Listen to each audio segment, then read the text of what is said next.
The dark road encounter Jason had always been a night owl. His job as a delivery driver kept him on the road long after most people had gone to bed, and he found comfort in the solitude that came with driving down dark highways. One evening, after completing a delivery route through a small town, he decided to take a shortcut home along a desolate country road. It wasn't on his usual route, but he'd heard from some locals that it shaved off nearly 30 minutes from the trip.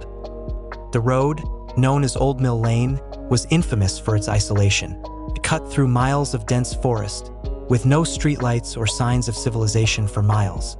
Jason wasn't particularly superstitious, so the rumors of strange occurrences on the road didn't faze him.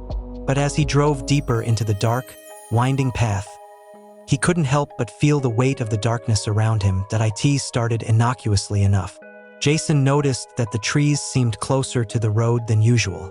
Their thick branches intertwined overhead, forming a canopy that blocked out the moonlight. The only light came from his truck's headlights, which illuminated the narrow path ahead. He turned up the radio to shake the feeling of unease, but the static crackle between stations only made it worse. He was entirely alone. After driving for about 20 minutes, he spotted something up ahead, a figure standing on the side of the road. His first thought was that it might be a hitchhiker or someone who had broken down. But as he got closer, something about the figure made him uneasy. The person was standing unnaturally still, arms hanging loosely at their sides, facing the road. Their face was hidden in the shadows of a hoodie pulled tightly over their head. Jason slowed down, unsure of what to do. His mind raced through scenarios. Was it someone in need of help? Or was it a setup for a robbery? His gut told him to keep driving, but his curiosity got the better of him. He rolled down the window slightly as he approached, keeping his foot on the brake. "Hey, are you okay?" Jason called out, his voice wavering slightly. The figure didn't respond. It didn't even move. It just stood there, its head slightly tilted as if it were listening. Jason's heart started pounding. The air around him felt heavier, and he suddenly became hyper-aware of how isolated he was. There was no cell service this far out, no houses or gas stations for miles. He quickly decided it wasn't worth the risk and pressed the gas, speeding past the figure as he drove away. He glanced in his rearview mirror, expecting to see the person still standing there. But the road behind him was empty.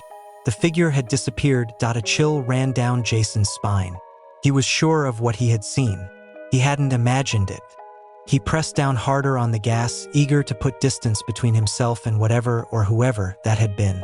But the road ahead stretched on, seemingly endless, with no turnoffs or intersections in sight. Minutes passed, and Jason began to relax.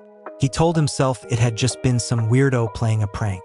But then, out of the corner of his eye, he saw movement. His heart skipped a beat as he glanced to the side of the road, only to see the same figure standing ahead of him again. He slammed on the brakes, nearly skidding to a stop. His blood ran cold. There was no way the person could have gotten ahead of him. The road was a straight shot, and he hadn't passed any side streets. The figure was closer this time, and the light from his headlights revealed more details. It was tall, impossibly thin, and seemed almost distorted. The longer he stared, the less human it looked. Its limbs were too long, its posture hunched, as if the figure had been contorted into a shape it wasn't meant to have. Jason's hands trembled on the steering wheel. He threw the truck into reverse, backing up slowly, eyes locked on the figure. It didn't move, but he could feel it watching him, feel its gaze pressing against him. His throat tightened as fear turned his stomach. Just as suddenly as he had spotted it, the figure vanished again. 1 second it was there, the next it was gone, leaving nothing but the oppressive silence of the night and the sound of his own shaky breaths. Jason didn't wait this time. He threw the truck into drive and sped down the road, his pulse pounding in his ears. The forest on either side of the road seemed to close in, and he couldn't shake the feeling that the figure was still there, somewhere in the darkness, following him. He didn't dare slow down. The miles passed by in a blur, but the road never seemed to end. Every bend, every curve was met with more darkness, more trees, and no signs of civilization. Just when he thought he had lost it, he saw the figure again. It was directly in the middle of the road, as if waiting for him. Jason slammed on the brakes, his tires screeching as the truck came to a halt just feet from where it stood. This time, there was no mistaking it. The figure was not human. Its face, or what passed for a face, was a smooth, featureless expanse of skin. No eyes, no mouth, just a blank mask where a face should be. Its limbs hung loosely, bending at unnatural angles. It didn't move, but Jason could feel a presence emanating from it. A deep, malevolent energy that seemed to seep into the air around him, chilling him to the bone. He couldn't move, couldn't breathe. His body was paralyzed with fear. For what felt like an eternity, they stayed like that, him trapped in his truck, and it standing in the middle of the road, watching him without eyes. Then, with a jerking, unnatural motion, the figure began to walk toward him. Its movements were wrong, like a puppet being pulled by invisible strings. Jason's mind screamed at him to move, to run, but his body refused to obey.